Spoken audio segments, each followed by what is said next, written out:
7:38, estamos de regreso y está con nosotros Eugenia dos Santos, socióloga y analista política brasileña, además de académica de la USACH. Eugenia, ¿cómo estás? Muy buenos días. Hola, muy bien, muchas gracias. ¿Y ustedes cómo están? Muy bien, Eugenia, gracias por recibir este llamado a Sonar Informativo. Estamos acá, estábamos hablando sobre lo que pasó ayer en Brasil.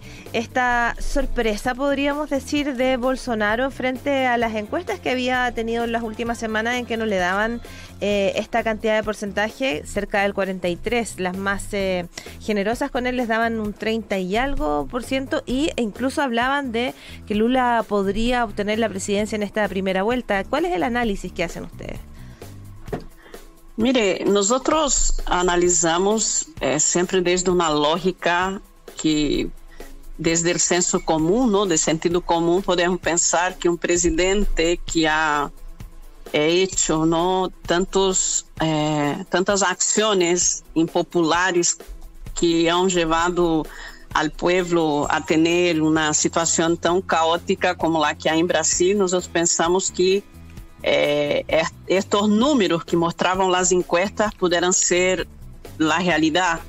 Pero a verdade é que Bolsonaro ha utilizado da máquina do Estado, de certa forma, para, através de medidas populistas em los últimos meses, como o auxílio emergencial, que hasta a última encuesta teníamos a primeira cota, e, logicamente, a resiliência que houve no porcentaje de Bolsonaro de 37%, creio que como se diz, o equipo de Bolsonaro esperava que a segunda cota do auxílio emergencial pudesse aumentar o número. Então, eu creio que acá sempre pensamos, ¿no? Desde a lógica do sentido comum, de que a população, ¿no? vai a votar de acordo a aquilo que entrega o candidato. E nesse sentido, não foi o que passou.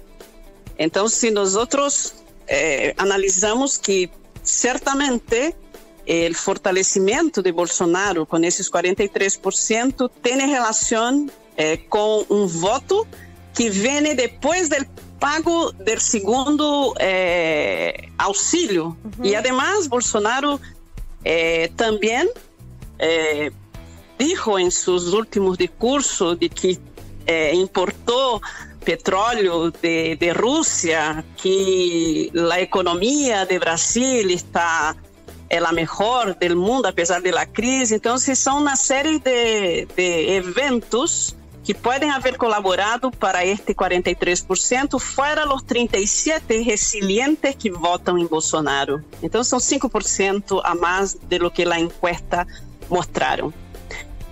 Ya. Ahora, primero, digamos, es cierto, uno que sigue las noticias internacionales vio cómo en los últimos meses los paquetes de ayuda no solamente se multiplicaron, sino además crecieron en montos, lo cual fue bastante sintomático de lo que va a ocurrir. Ahora, existe una suerte de votante que no figura en las encuestas, que está callado, que tiene vergüenza de decir que vota por Bolsonaro, o que vive en las regiones más aisladas. Estaba pensando en Goiás, en la Amazonía, en lugares así, donde las sociedades agrarias suelen ser las más conservadoras. Entonces, que ven con buenos ojos que sea Bolsonaro el presidente y que no son registradas en las encuestas. Muito interessante a pergunta, Rafael, porque é verdade, Brasil é um país latifundista e principalmente o centro-oeste, entre a Amazônia, não, e o litoral, é onde nós temos o agronegócio, onde temos esses feudos agrários, não é certo? Que pensam desde essas raízes conservadoras que são históricas em Brasil.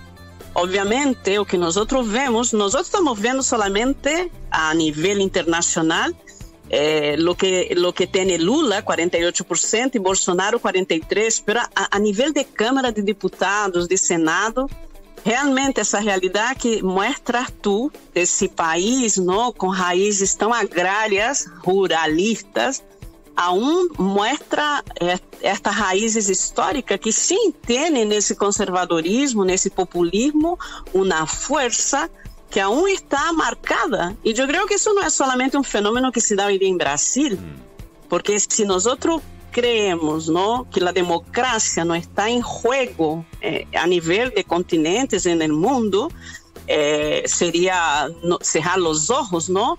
E temos esse fenômeno de la extrema direita alcançando, porcentagens que realmente nos leva a pensar que estamos em outra época. E tu tens toda a razão. O sudeste de Brasil, as regiões mais ricas de Brasil, por exemplo, onde está São Paulo, Rio de Janeiro, Bolsonaro ganha com 47,64%. No centro, onde tu hablas, no norte de Amazônia, um pedaço, porque Bolsonaro ganha com 53%, ou seja, o forte predomínio do agro. E, por outro lado, as regiões mais pobres, que supõe o norte e nordeste, é que salvam no caso do PT, do Partido dos Trabalhadores, não? 48% e aqui 62% no nordeste. Então, a região é mais rica, onde realmente está a classe mais pudiente, é onde Bolsonaro realmente tem esse grande apoio. Sim. Estamos conversando con Eugenia dos Santos, ella es socióloga, analista política brasileña y también es académica de la Universidad de Santiago, de la USACH. ¿Cómo se proyecta la segunda vuelta que va a ser a fin de mes, el próximo 30 de octubre? ¿Para dónde irían los votos de los otros candidatos? Porque recordemos que eran varios los candidatos que estaban compitiendo el día de ayer. Sí, pero la centro-izquierda y la centro-derecha, en el caso Simone Tebet y Ciro Gomes, yo creo que son los grandes derrotados de esa elección. Ahora quizás nosotros tenemos que pensar si los votos de ellos, que representan 8%, y quisiera que no nos olvidáramos que Lula tiene, de diferencia de Bolsonaro, 4 millones de votos, que no son pocos votos. No sé si Bolsonaro logra remontar. Obviamente, el Partido de los Trabajadores, con toda su alianza, ¿no? Porque no es solamente Lula, ¿no? Lula está con una gran frente, ¿no? Un gran frente que apoya a Lula. Si ellos logran que Ciro pueda pasar esos votos, que son 3%, y Simone Tebet pasar los 3%. Simone Tebet já dijo que ela não vai ser neutra, não? Por la situação compleja que vive o país, porque segundo ela, nós acá estamos com a democracia em peligro, porque ayer, não, os observadores de Bolsonaro eram os militares. Então, eu creio que a sociedade civil brasileira, que se ha reunido nos últimos meses, não, principalmente porque Bolsonaro ha dito que não crê nas encuestas, ayer mesmo atacou o Datafolha por as encuestas. Isso tem um certo sentido para o que Lula pretende, manter esses 4 milhões de votos de diferença de Bolsonaro, que lhe permitiria elegir-se. E o outro é lograr que esses dois, de centro-direita e centro-esquerda, possam apoiá-los. E penso que Simone Tebet, com 4,16%, poderia ser também uma aliada de Lula nessa segunda volta. Mas é super preocupante. Desculpa. Adelante, por favor. Pero creo que é super preocupante o fortalecimento, obviamente, do Senado, porque o partido de Bolsonaro, o Partido Liberal, logrou 16, não? 13 sillas, não? Que nós falamos no Senado. Lula, no caso do Partido dos Trabalhadores, logrou 9. Então, se realmente podemos dizer que o bolsonarismo se instalou em Brasil, pero penso que os 4 milhões de votantes que diferenciam Lula de Bolsonaro é o que nós temos que mirar. Pero é preocupante. Eu creio que até 30 vai ser uma eleição muito difícil. ustedes já conhecem, periodistas, a prensa internacional, como funciona a campanha de Bolsonaro. Nós não necessitamos trazê-la de volta, pero com ataques, com pouco diálogo. Então, sim, penso que é bastante complexo o panorama que temos para os próximos dias. Ahora, con los votos de Simón Tebet, Lula gana, tiene un 48 y ella tiene 4, le alcanza el 52%. ¿Qué tan probable es que el movimiento democrático brasileño vote en masa por Lula? Eu penso, Rafael, que Simone Tebet, por la figura que tem, e penso que ela sai bastante debilitada dessas eleições, porque o MDB, Movimento Democrático Brasileiro, é um partido histórico em Brasil, e com este número de porcentagem realmente é um debilitamento dessa centro-esquerda que há que revisar, que há que analisar.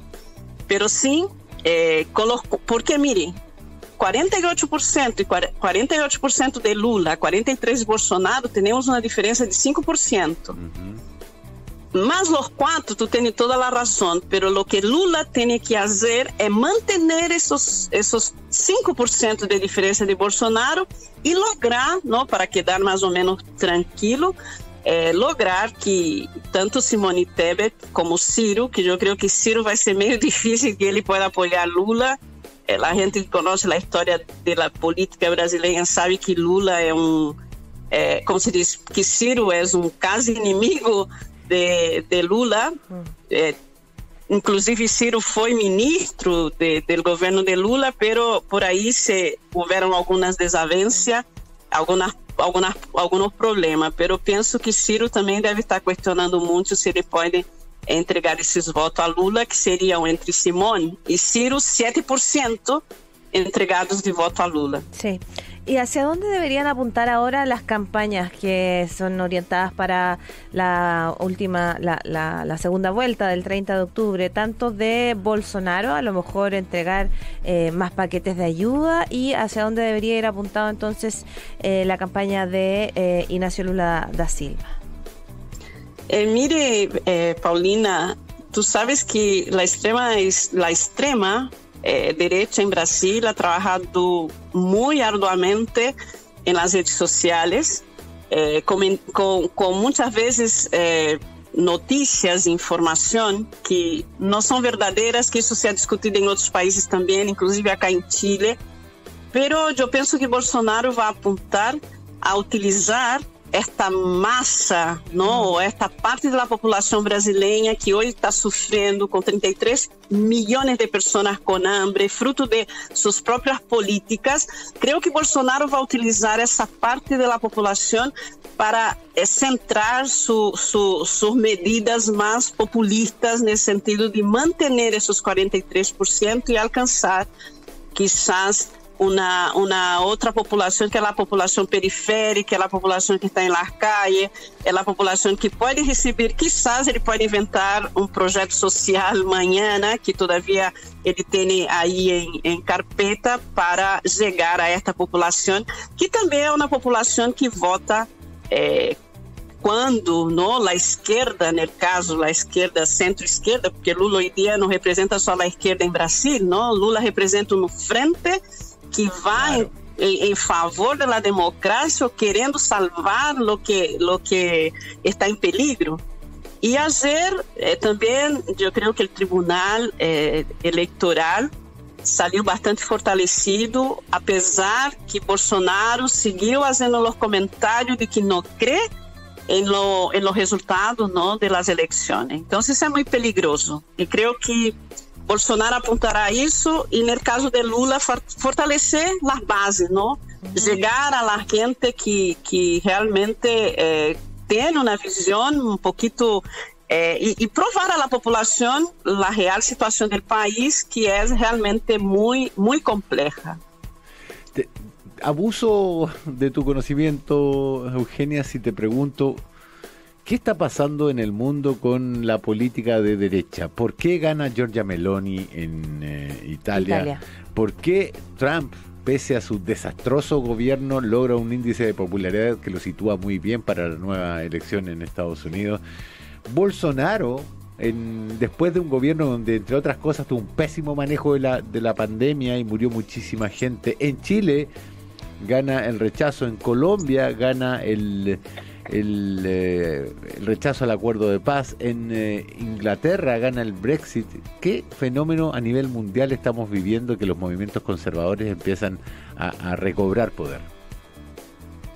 Mire, yo creo que la sociedad moderna nos entregó promesas de libertad, de derechos humanos, y esa promesa, yo creo que a lo largo de la historia se ha cumplido bastante poco. Pienso que nosotros hemos alcanzado un nivel de diálogo, ¿no es cierto? Llegamos a la ideología de género y hoy día tenemos una parte que aún se cuestiona sobre nuestra posibilidad, ¿no? Nuestra posibilidad de avanzar hacia una sociedad más justa. La analogía que haces tú tiene que ver con una lógica del sentido, que yo empecé hablando cuando yo empecé a hablar con ustedes hoy día. Una lógica del sentido. Imagina que Ricardo Salles fue electo en Brasil como diputado federal por São Paulo quando o ministro do Meio Ambiente destrui a Amazônia. Em Brasil hoy día, y yo voy a llegar a contestar lo que tú me preguntas, no está en juego solamente la figura de Bolsonaro, está en juego la destrucción de un modelo de preservación y conservación en el caso de la Amazonía. Y el mundo está mirando a Brasil porque si Bolsonaro es electo, nosotros já sabemos as políticas, não, de destruição que tem Bolsonaro. Então, o que passa hoje em dia quando temos uma extrema-direita que ganha Itália, um país que historicamente teve um neofascismo, ou seja, um fascismo, temos a Europa inteira nesse período. Eu penso que Trump em Estados Unidos, eu creio que falta mirar, estudiar, educar as populações, e no caso de Chile, história, sabe? Em que a gente estude, que a gente veja, que tenha memória, que se humanize, que chegue ao outro, que tenha esta empatia com o outro. E, por outro lado, estamos falando de câmbio climático, calentamento global, quando sequer podemos agora, não, pensar em preservar a vida, não? Quando temos mulheres que são contra a ideologia de gênero, contra a equidade, e isso não é de Brasil, não? Eu creio que o que temos que mirar e o que temos que sentir é como nos humanizamos e de certa forma, reduzimos esse peligro, que não, Bolsonaro não é um peligro só para o Brasil, é um peligro para nosso continente, para o mundo. Sí, claro. Muy bien, Eugenia Tremenda Dos Santos. clase de la profesora Eugenia Dos Santos. Probablemente vamos a tratar de retomar a medida que avance la campaña y pues, para saber también después el análisis de los resultados del 30 de octubre, ¿cierto, Rafa? Sí, Eugenia Dos Santos es socióloga y analista política brasileña, además de académica de la Universidad de Santiago de Chile, USACH. Eugenia, muchísimas gracias por este contacto con Radio Sonat. Que tengas un muy buen día.